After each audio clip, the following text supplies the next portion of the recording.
continues speaking till 24th March 81. His lower back started paining. There was some problem in his spine. So he stopped coming after 24th March. And then from April beginning, silent satsang began. He used to come and sit in silence with us, and there will be music and silence and some sutras, readings were there, and in the end celebration music.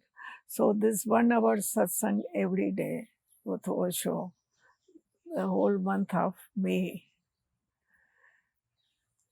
And I was hearing from friends that he has really some serious problem with his spine on the lower back. And one day, I come out of the office for lunch around 12:30, and I was surprised. People were standing there outside, and some are hugging each other, some are crying, and some are sitting silently. And I inquired what happened. And I was told Osho just now left for Bombay. And from there, he will fly to America for his treatment. And it was really a shock for me, this sudden news. But there was also this hope and concern about his health, that he will get soon okay and he will be back in India, in Pune again. So we start continuing work in Pune, but people started leaving. Somehow the rumor was there, ashram is going to be closed, and many people were leaving. And finally, a group of sannyasins, I was one of that group, we were told that we are not going anywhere. We have to help here to reorganize the whole show of the ashram, because so many people are leaving and a lot of things needs to be taken care of. So I stayed in Pune. And then we heard the news from the America that land is purchased in Oregon, where the new commune will happen. And I couldn't believe it, like, what's going on? Osho won't be coming back, he will settle there. There was a kind of uncertainty in the atmosphere. And we got the message that like thousands and thousands of the books were in our godowns. We had to vacate the godowns and distribute all these books to the centers and get the godowns empty, which was really a tedious job. But somehow friends cooperated, and slowly, it took more than a year to get everything again together in Pune. And finally, this desire was there that I have to go to America. We were hearing news every day from America that now there is permission to create a city there, and people have started arriving there. And I start working out my visa to America. It took me a time, but after 1.5 years, finally I reached America, Rajneeshpuram. Reaching in Rajneeshpuram was like coming in some another world. Rajneeshpuram was not part of this world. It was so different there, such a vast space, and sannyasis there working, trying to build the city, and everybody was busy with work. And I arrived there. I was welcomed there, and Osho came to know that I have arrived. He sent me one of his cap as a gift, and that time he has stopped meeting personally to people.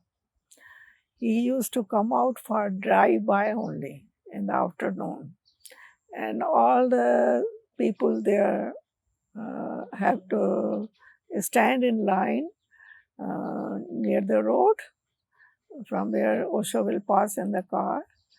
And he used to look at people, and sometimes he will make gestures, make people dance also. So we were all the time waiting for this afternoon time to have a glimpse of Osho. And he looked quite healthy and happy also, but he was in silence at that time. He was not speaking. And everybody was working 12 hours a day. Work was started at 7 o'clock in the morning till 7 o'clock in the evening. But so much energy was there. It was like everybody is flying there. It is not like I'm working so many hours. Work was just like a play there. We were playing and enjoying each moment there actually. And everything was in abundance there. Abundance.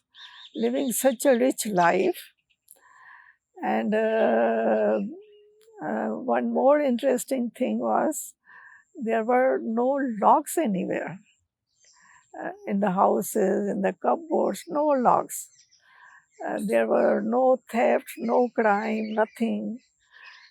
Just, I can say, just loving people everywhere, taking care of each other.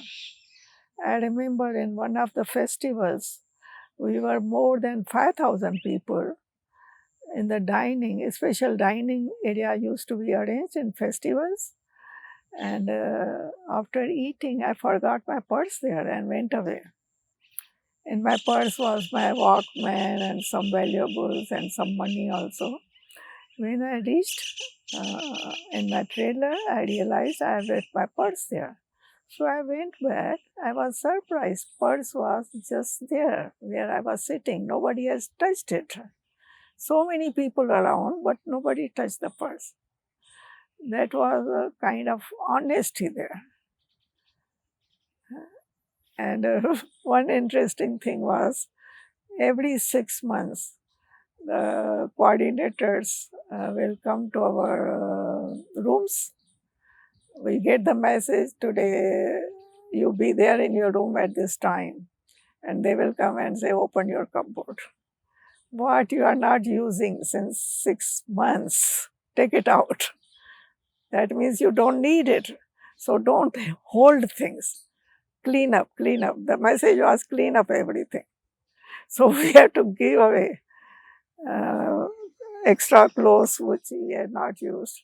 And there was a department where all these clothes get washed and ironed and nicely displayed there. And if anyone needs anything, can go there and find whatever is needed and they can just take it. So actually, cash transaction was not there. And after a while, it was a kind of, we can say, bank and this like a credit card, we called it currency card. Whosoever has the cash can deposit there and have a card. And at the ranch, whatever wants to buy, he can pay by this card. So no need to take cash with you.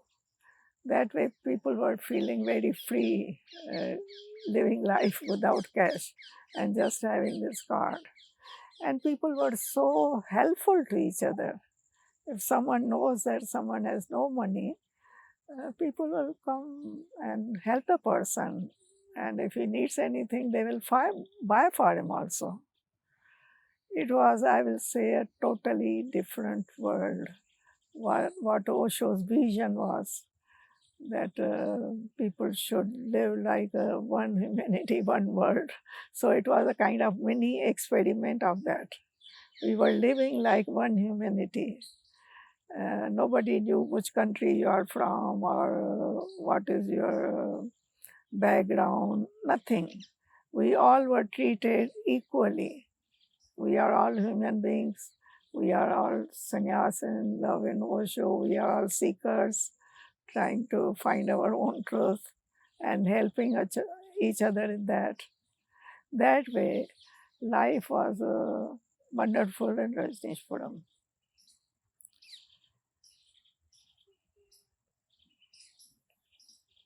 I was very ignorant about what is going on in the background. I was blissful in my ignorance. And then one day I heard that Sheila has left with a few of her friends. She left the commune, and of course, we were hearing all this that American government is trying to destroy the commune because they couldn't understand, like a foreigner, Indian guru comes here and he was attracting all the youth of the America. So all the priests and politicians and Ronald Reagan government was there. He's Orthodox Christian. Mainly Christianity was behind it. And this went on after Sheila left, and then there was a kind of little bit of chaos in the commune. And then we heard Osho got arrested. He one day flew to North Carolina to have some rest there.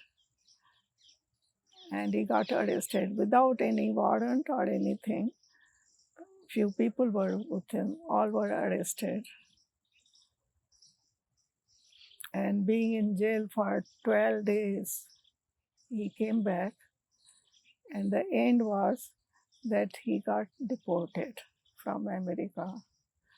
And after he left, everybody started leaving again because everybody was there because of Osho only. If he's not there, what's the point? So people started leaving. I was there 1 month more.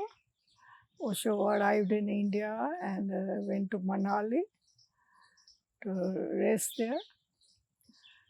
And we have to take care of again many things, and we have to pack many things to bring to India. And after 1 month, I also left America.